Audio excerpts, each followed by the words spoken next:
नमस्कार, जय गौ माता। मेरा नाम डॉक्टर शैलेश गायवाला है और मैंने ये स्वतंत्र वैद्य की जो पढ़ाई है ये दिल्ली में रह के और की है और इसमें मेरे को आयुर्वेद में गोल्ड मेडल मिला है। साथ में मैंने नेचुरोपैथी में भी डॉक्टरेट की हुई है।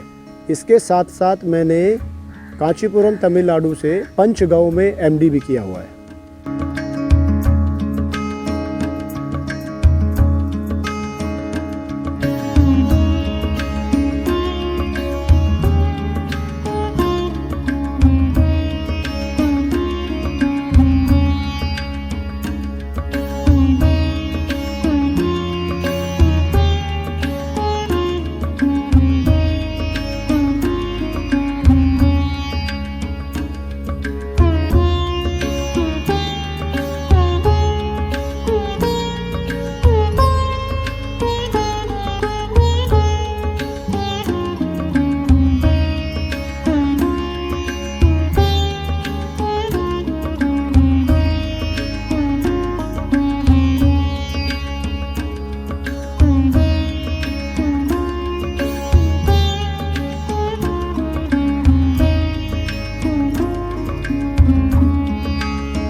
अथर्ववेद का श्लोक है कि पशुबो न गावहा, कि गाय जो है वो पशु नहीं है। मेरा ये मानना है कि एक आदमी 1 करोड़ गाय नहीं रख सकता, लेकिन 1 करोड़ आदमी एक एक गाय रख सकते हैं। जैसे ये जो गांव सरकपुर जो मेरा पैतृक गांव है जिसमें हमने शुरू की है, तो ये मानसरोवर पंचगव जो गौशाला है और इसमें हमारा गुरुकुल भी है। हम यहाँ पढ़ाई भी कराते हैं विद्यार्थियों को।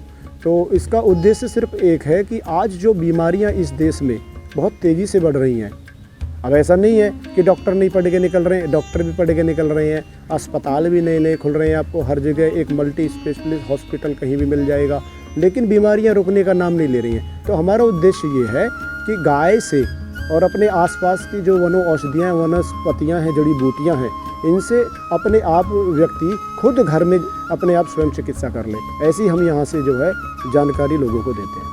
हम यहाँ पे पंचगव्य चिकित्सा भी जो है लोगों की करते हैं।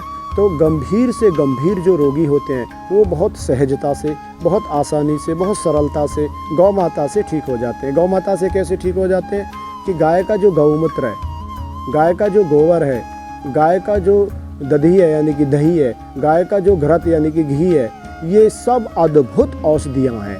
तो इनमें कुछ वनो औषधियाँ हम मिलाते हैं और रोगियों का जो इलाज करते हैं और बहुत आसानी से सफलता हमको मिल जाती है। कि इस मनुष्य देह में सबसे खतरनाक या सबसे गंभीर जो व्याधि है वो कैंसर ही है। और आयुर्वेद में कहा गया है कि कैंसर जो है वो 4 प्रकार का है। तो चारों प्रकार के कैंसर, यानी कि 4 प्रकार कैसे कि रक्त का कैंसर माने ब्लड कैंसर, त्वचा का कैंसर माने स्किन कैंसर, बोन का कैंसर माने हड्डी का कैंसर, और मांस का कैंसर माने जैसे लीवर का है, जैसे आपके किडनी का है, फेफड़े का है, आंतों का है, ऐसे। तो सबका इलाज गौ माता के पास है। हम यहाँ पे जो है कई कोर्स कराते हैं। जैसे मैं नाम लेना चाहता हूँ कि एक कोर्स हम कराते हैं मानव संसाधन विकास मंत्रालय भारत सरकार के द्वारा जो चलाए जाने वाला है, जो CCH है, सर्टिफिकेट इन कम्युनिटी हेल्थ, यानी कि जन स्वास्थ्य रक्षक। तो ये हम कराते हैं। एक कोर्स हम कराते हैं DNYS, ये अखिल भारतीय प्राकृतिक चिकित्सा परिषद दिल्ली से। तो उसमें DNYS की फुल फॉर्म है diploma in naturopath yogic science. तो इसमें हम नेचुरोपैथी में डॉक्टरेट कराते हैं। साथ में हम आयुर्वेद में भी कराते हैं CAT, certificate in Ayurveda therapy.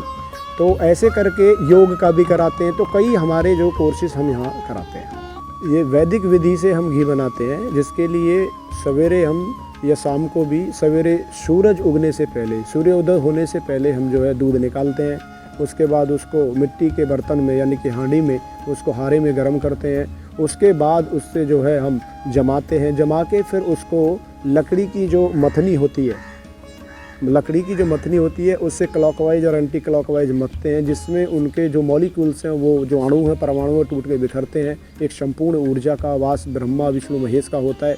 तो वो हम निकाल के मक्खन बनाते हैं। अब उस मक्खन को हमारे यहाँ जो एक आकर्षण करने वाली जो बात है वो ये है कि उस मक्खन को हम अग्नि पे तपा के घृत के रूप में नहीं प्रयोग करते, हम उसको सूर्य तापी घृत बनाते हैं। एक यंत्र मेरे पीछे रखा हुआ है, वो यंत्र जो है उस पर सूर्य की धूप पड़ती है और हम किसी भी लोहे की कढ़ाई में या कांच के बर्तन में हम उस पर उस मक्खन को रख देते हैं और वो धूप जब उस बर्तन पे लगती है और उस यंत्र में लगती है तो वो मक्खन स्वतः ही जल के और घी बन जाता है, जो कि एक अद्भुत है कि हर व्यक्ति गाय नहीं रख सकता। किसी के पास रहने के लिए ही जगह नहीं है, गौचर तो बहुत दूर की बात है ना। कोई किराए के मकान में रह रहा है, कोई 10वीं मंजिल पे रह रहा है, तो कैसे गाय रखे। और मेरा उद्देश्य है कि हर घर में गाय हो, तो हर घर में गाय का एक दूसरा ये भी एक उद्देश्य है या एक ये भी एक कारण है या एक ये भी जरिया हो सकता है कि जो लोग गाय को अपने घर पर नहीं रख सकते वो गाय से जुड़ तो सकते हैं।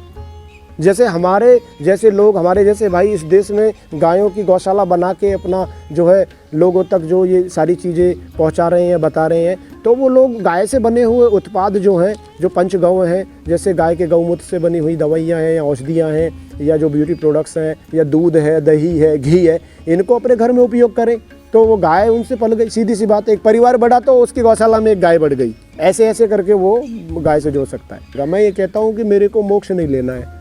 कब तक नहीं लेना है? जब तक ये व्यवस्था ऐसी भारत के हर गांव तक नहीं चली जाएगी। और भारत में लगभग 5.25 लाख गांव है, तो इसके लिए तो शायद ये जन्म संभव नहीं है। कुछ लोग मिलके साथ दें तो हो सकता है, और नहीं तो अकेले के दम पे तो 3 बार जन्म लेके आना पड़ेगा।